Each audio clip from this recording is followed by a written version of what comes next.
एक गांव में शंभू नाम का एक लड़का अपने भाई और भाभी के साथ रहता था। शंभू के पास एक हाथी था जिसका शंभू बहुत ध्यान रखता था। शंभू की भाभी का व्यवहार शंभू के प्रति अच्छा नहीं था। वो शंभू से सारा काम करवाती और खरी खोटी भी सुनाती। ऐसे ही एक दिन की बात है। सुबह का वक्त था। बाहर शंभू का हाथी बंधा था।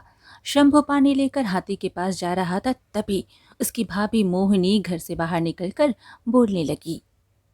अरे ओ शंभू, अभी तक हाथी के पीछे पड़ा है और इधर रसोई, झाड़ू, पोछा सारा काम पड़ा है और तू आराम कर रहा है। शंभू बोला, भाभी हाथी को पानी दे दूं फिर सारा काम कर दूंगा। मोहिनी ने कहा, जब देखो तब बहाना बनाता है, काम चोर कहीं का। शंभू बोला, भाभी बहाना नहीं बना रहा, सुबह खेत पर गया था और हाथी का चारा भी लेकर आया हूँ। मोहिनी बोली, अच्छा बड़ा, चारा लाया तो क्या राजा बन गया? खाना तो खूब पेट भर के खाता है और काम से तेरा मन नहीं लगता। तभी अंदर से शंकर बाहर आया और मोहिनी से बोला, अरे मोहिनी, थोड़ा आराम करने दे उसको, लड़का सुबह से काम में लगा है। मोहिनी बोली, सुनो, ज्यादा भाई का पक्ष ना लो, समझे, चुपचाप खड़े रहो। बेचारा शंभू रोज यही सब सुनता था और सुबह से रात तक खेत, घर का हर काम सब उसी के हिस्से आता था। मोहिनी का काम बस शंभू को ताना मारना था। शंभू बिना कुछ जवाब दिए और बिना किसी उम्मीद के सब सहता था। दोपहर का समय था। मोहिनी हाथ में लाठी लेकर आंगन में खड़ी थी और शंभू से कही, सुनो शंभू, हाथी से लकड़ी तोड़वानी है, जंगल जा और लकड़ी लेकर आ। शंभू बोला, जी भाभी, अभी ले आता हूँ। मोहिनी ने फिर कहा, और सुन, अगर ज्यादा देर हुई तो घर में घुसने नहीं दूंगी, समझा? शंभू चुपचाप हाथी को लेकर निकल पड़ा। रास्ता कीचड़ से भरा था। एक जगह हाथी का पांव गड्ढे में धंस गया। हाथी तिलमिला उठा और शंभू को जोर से धक्का मार दिया। शंभू गिर पड़ा, जिससे उसकी पीठ में दर्द होने लगा, लेकिन उसने कुछ कहा नहीं। वह उठा और चुपचाप हाथी को लेकर गांव की ओर चल पड़ा। शंभू हाथी को घर लाया और उसे खूंटे से बांध दिया। मोहिनी वहीं खड़ी थी और शंकर से बोली, देखो जी, तुम्हारे छोटे भाई ने हाथी का क्या हाल कर दिया। शंभू बोला, भाभी, रास्ते में हाथी का पांव फंस गया था, इसलिए देर हो गई। मोहिनी बोली, ओ, तो अब बहाने बनाना भी सीख गया है, मुझे बेवकूफ समझता है क्या? शंकर ने कहा, मोहिनी, थोड़ा सोच समझ के बोला करो, देख नहीं रही उसे चोट लगी है। मोहिनी बोली, चोट लगी है तो मर क्यों नहीं गया? अब किसी काम का नहीं रहा या? शंभू के शरीर में दर्द था और भूख से पेट भी जल रहा था, मगर किसी ने पानी तक नहीं पूछा। वह चुपचाप एक कोने में लेट गया। शंभू रात भर बुखार से कांपता रहा, लेकिन किसी ने नहीं देखा कि वह जिंदा है या मरा। अगली सुबह मोहिनी फिर से दरवाजे पर आकर खड़ी होकर चिल्ला रही थी, अरे ओ शंभू, आज आखिरी दिन है तेरा इस घर में, निकल जा, अब अपनी शक्ल भी मत दिखाना। शंभू चुपचाप उठा। उसने पुरानी चप्पल पहनी और एक झोले में अपने कपड़े रखे और घर से चला गया। दरवाजे पर शंकर खड़ा यह सब देख रहा था, लेकिन मोहिनी के डर से वह कुछ कह ना पाया। शंभू बिना पीछे देखे चला गया। गांव से बाहर जंगल की तरफ का रास्ता शंभू थका हुआ चलता जा रहा था। हाथ में झोला लटका था और माथे में पसीना टपक रहा था। शंभू गांव छोड़ चुका था, ना पैरों में दम बचा था, ना मन में कोई उम्मीद। भूखा प्यासा चलते चलते वह एक पुराने मंदिर के पास पहुंचा, जहां एक बूढ़ा साधु बैठा था। हाथ में पीतल का लोटा था जिससे वह पानी पी रहा था। शंभू मंदिर की दीवार से लगकर बैठ गया। साधु ने शंभू को देखा तो कहने लगे, ए लड़के, कहाँ से आया है और इस हालत में क्यों है? शंभू बोला, कहीं से भी आया हूँ बाबा, अब कोई मतलब नहीं है। साधु ने कहा, बेटा, तेरा चेहरा बता रहा है कि तू कोई भारी बोझ लेकर चला है, बोल, किसने सताया है? शंभू ने कहा, घर वालों ने सताया है बाबा। भाभी ने घर से निकाल दिया और भाई ने कुछ नहीं कहा। साधु ने उसके हाथ पैर देखे, कमजोरी साफ झलक रही थी। बेटा, दुनिया का बोझ वही उठाता है जिसके अंदर सहने की ताकत होती है, और तुझ में कुछ अलग बात है। शंभू बोला, बाबा, मेरे नसीब में तो सिर्फ गाली और मार थी, लेकिन अब सिर्फ अकेलापन है। साधु बोले, बेटा तू चिंता मत कर, जो अकेले चलता है वही एक दिन सबसे आगे होता है। मैं कुछ जड़ी बूटी दे देता हूँ, जिससे तेरा बुखार उतर जाएगा। साधु ने पास से कुछ जड़ी बूटियां निकाली और कुएं से पानी लाकर शंभू को पिलाया। शंभू ने आंखें बंद कर ली। उसके शरीर को थोड़ी राहत मिली और मन में पहली बार उसे कुछ अच्छा महसूस हुआ। साधु बोले, बेटा अब लेट जा और एक बात कान खोल के सुन। यह जो दुख तुझे मिला है ना, यह तेरा रास्ता बनाएगा। रात हो चुकी थी। मंदिर के कोने में दिया जल रहा था। शंभू वहीं चटाई पर लेटा था और साधु पास में बैठा था। साधु ने कहा, बेटा कल सुबह होते ही आगे निकल जाना, तेरी किस्मत तेरा इंतजार कर रही है। शंभू बोला, साधु बाबा, आखिर आप कौन हैं जो मेरी इतनी चिंता कर रहे हैं? साधु ने मुस्कुराते हुए कहा, मैं वो हूँ जो राह दिखाता हूँ, लेकिन अब आगे तुझे खुद चलना होगा। अगली सुबह शंभू मंदिर से निकलकर पगडंडी पर चल पड़ा। जंगल का रास्ता लंबा और सुनसान था। शरीर थक चुका था, पर वो रुका नहीं। बाबा की बात उसके कानों में गूंज रही थी। लगता है अब और नहीं चला जाएगा। बाबा ने कहा था किस्मत आगे है, पर यह रास्ता तो खत्म नहीं होता।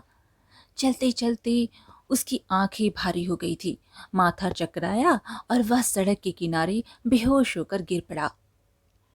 जंगल के रास्ते से एक शाही यात्रियों का झुंड गुजर रहा था। राजा के साथ घोड़े, सैनिक और सबसे आगे राजा जयप्रकाश खुद घोड़े पर सवार थे। वे शिकार से लौट रहे थे। शंभू वहीं सड़क किनारे बेहोश पड़ा था।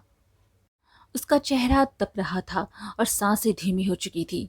तभी सबसे आगे चल रहे सैनिक ने उसे देखा और राजा से कहा, महाराज, रास्ते के किनारे कोई व्यक्ति बेहोश पड़ा है।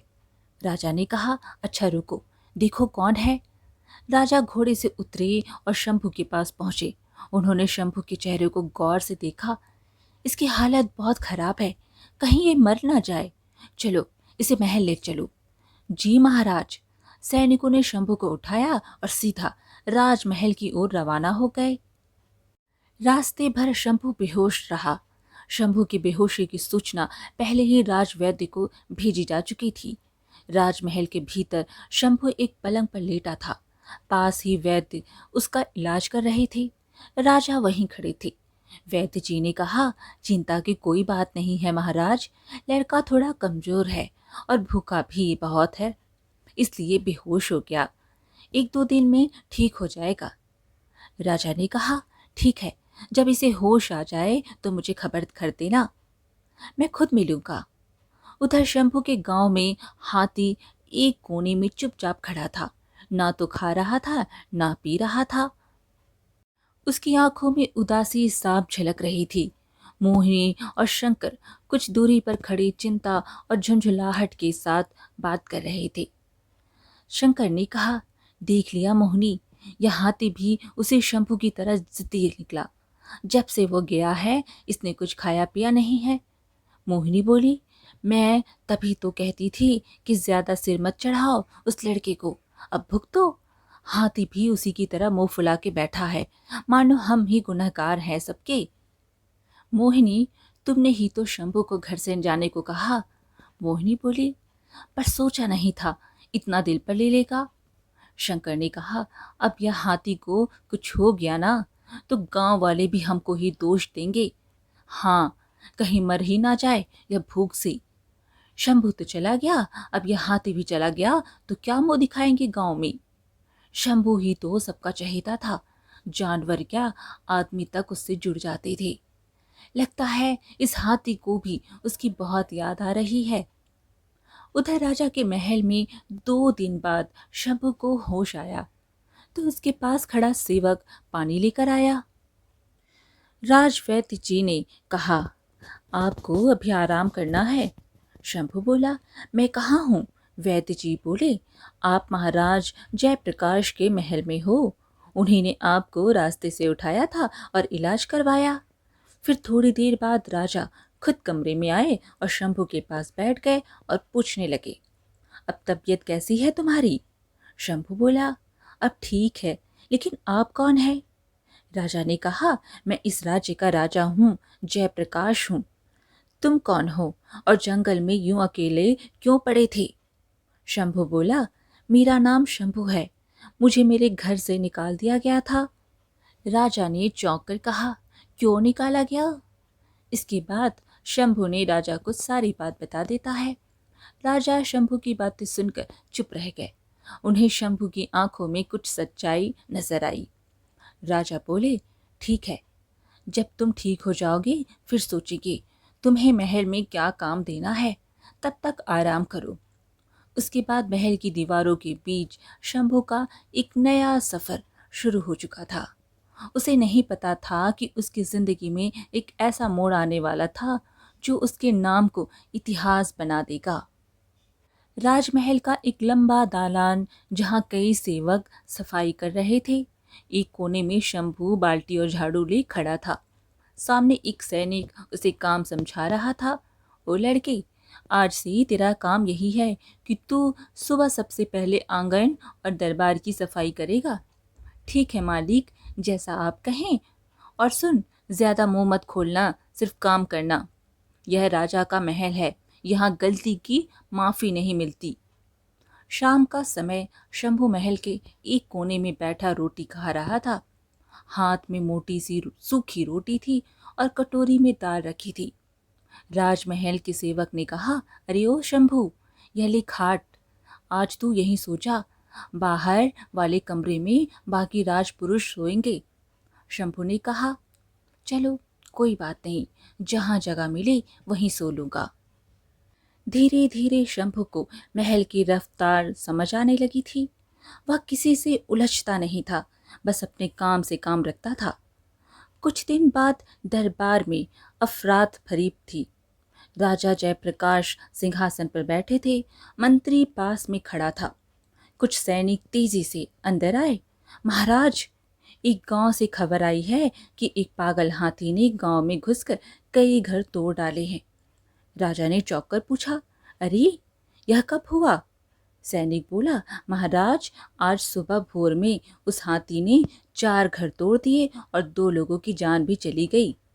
मंत्री ने कहा, यह तो बड़ी चिंता की बात है महाराज, अब क्या किया जाए? राजा बोले, पहले यह बताओ कि हाथी अभी कहाँ है? महाराज, वह जंगल की ओर निकल गया है, परंतु गांव वाले बहुत डरे हुए हैं। दरबार में सन्नाटा छा गया। सब लोग एक दूसरे का मुंह ताकने लगे। कोई कुछ नहीं बोल रहा था। तभी पीछे खड़े शंभू ने कहा, महाराज, एक बात कहूँ? राजा बोले, बोलो शंभू। शंभू बोला, अगर आपकी इजाजत हो तो मैं उस हाथी को काबू कर सकता हूँ। इतना सुनते ही दरबार में सभी लोग चौंक गए। मंत्री आगे बढ़ा और शंभू की ओर घूर कर देख कर कहा, ओ लड़के, तुझे पता भी है कि तू क्या बोल रहा है? राजा ने कहा, चुप रहिए मंत्री जी, पहले लड़के की पूरी बात तो सुन लीजिए। शंभू बोला, महाराज, मैं हाथी के साथ पला बड़ा हूँ, उसे समझता हूँ, उसके दिमाग को पढ़ सकता हूँ। अगर मुझे मौका मिला तो गांव को उस हाथी से बचा सकता हूँ। राजा बोले, किंतु अगर तुम्हारा दावा झूठा निकला तो? शंभू बोला, तो सजा दीजिएगा महाराज, मगर मुझे यह मौका दीजिए। शंभू की बात सुनकर पूरा दरबार स्तब्ध हो गया। किसी नौकर ने पहली बार इतनी हिम्मत दिखाई थी। राजा कुछ देर तक सोचते रहे, फिर सैनिकों से कहा, 2 सैनिक इसके साथ जाओ और उस गांव की हालत देखो। अगर यह लड़का कुछ कर सका तो इससे सबसे बड़ा इनाम मिलेगा। शंभू बोला, शुक्रिया महाराज, मैं पूरी कोशिश करूंगा। शंभू 2 सैनिकों के साथ घोड़े पर सवार हुआ और रास्ते की ओर निकल पड़ा। शंभू पहली बार महल से बाहर किसी जिम्मेदारी के लिए निकला था। अब यह सिर्फ एक काम नहीं था, यह उसका इम्तिहान था। जहां उसकी मेहनत उसकी पहचान बनने वाली थी। उस गांव का चौपाल जहां चारों ओर टूटी हुई दीवारें और डरे हुए लोग थे। शंभू 2 सैनिकों के साथ गांव पहुंचा और वहां के मुखिया से कहा, राम राम मुखिया जी, हम महल से आए हैं, महाराज जयप्रकाश ने भेजा है। मुखिया ने कहा, राम राम बेटा, हाल तो बहुत बिगड़ चुका है। आज सुबह सूरज भी ठीक से नहीं निकल पाया था कि जंगल से एक पागल हाथी सीधा गांव में घुस आया। शंभू बोला, मुखिया जी, क्या गांव में कोई आदमी नहीं था जो उसे रोकता? मुखिया ने कहा, सब थे बेटा, पर कोई पास नहीं गया। उसने 2 घर एक ही झटके में गिरा दिए और 2 आदमी उसमें दब गए। शंभू बोला, अच्छा, तो वो हाथी अब कहाँ गया है? मुखिया ने बताया, गांव के पीछे जंगल की ओर भाग गया है, पर लौट भी सकता है किसी भी वक्त। शंभू की आंखें टूटी छतों और डरे हुए लोगों को देख रही थी। आप सब घबराइए मत, मैं कोशिश करूंगा उसे रोकने की। मुखिया चौंक कर बोला, अरे बेटा, तुम अकेले क्या कर लोगे? वो हाथी तो बेकाबू है। शंभू बोला, बेकाबू शरीर होता है, मन नहीं। मैं जानता हूँ कैसे काबू पाया जाता है ऐसे जानवर पर। मुझे बस थोड़ा समय दीजिए। फिर शंभू ने लंबी सांस ली और उस पगडंडी की ओर देखने लगा जहां से खतरा लौट सकता था। अब गांव की उम्मीद शंभू पर टिकी थी। तभी हाथी की गर्जना दूर से सुनाई दी। लोग डर के मारे छिप गए। शंभू अकेला मैदान की ओर बढ़ा। हाथी सामने आ चुका था। उसकी चाल तेज थी और आंखें लाल थी। शंभू ने ढोल उठाया और बजाना शुरू किया। आवाज पूरे गांव में गूंजने लगी और हाथी रुक गया। शंभू ने हाथी के सामने कहा, मुझे पहचान, मेरे पास आ, मैं तुझे जानता हूँ। हाथी धीरे धीरे शांत हो गया। उसकी आंखों में गुस्सा भी शांत होने लगा। शंभू उसके पास गया और उसके माथे पर हाथ रखा। मुखिया और गांव वाले सब हैरान रह गए। अरे, यह लड़का तो चमत्कार कर दिखाया। गांव बच गया और साथ ही शंभू ने खुद को भी साबित कर दिया था। कुछ समय बाद गांव के चौपाल पर सारे गांव वाले इकट्ठा हुए। शंभू हाथी की रस्सी पकड़े खड़ा था। 2 सैनिक घोड़े के पास खड़े थे। मुखिया ने कहा, बेटा, तेरा बहुत बहुत धन्यवाद, तूने आज गांव को बचा दिया। शंभू बोला, मैंने सिर्फ अपना फर्ज निभाया है। तभी सैनिकों ने कहा, शंभू, अब देर ना करें, चलिए, महाराज को खबर देना भी जरूरी है। शंभू ने हाथी को हल्के हाथ से छुआ और फिर धीरे धीरे महल की ओर निकल पड़ा। गांव वालों की नजरें तब तक उस पर टिकी रही जब तक वह ओझल नहीं हो गया। राजमहल का दरबार लगा था। राजा जयप्रकाश सिंहासन पर बैठे थे। मंत्री और दरबारी दोनों तरफ खड़े थे। तभी एक सैनिक आकर सूचना दिया, महाराज, शंभू लौट आया और साथ ही हाथी भी। राजा बोले, ठीक है, तुरंत अंदर बुलाओ। शंभू महल के अंदर पहुंचा। हाथी बिल्कुल शांत खड़ा था। दरबार में सन्नाटा था। सब शंभू को देख रहे थे। राजा ने कहा, बताओ शंभू, गांव का क्या हाल है? शंभू बोला, महाराज, अब गांव सुरक्षित है और हाथी अब काबू में है। राजा बोले, अरे शंभू, तुमने यह कैसे किया? महाराज, जानवर को डरा कर नहीं, भरोसे से जीता जाता है और मैंने वही किया। राजा ने कुछ देर उसे देखा, फिर सैनिकों को इशारा किया।